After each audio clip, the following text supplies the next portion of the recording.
Today we got a Master M930. I'm trying single pin pick this guy. Surprisingly enough, for a master lock, 5 security pins, spools in this case. Let's see what we can do with it.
There we go.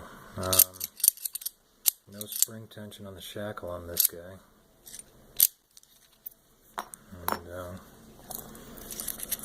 actually a surprising amount of key tension to actually turn this thing. All in all, better than I expected for a master lock.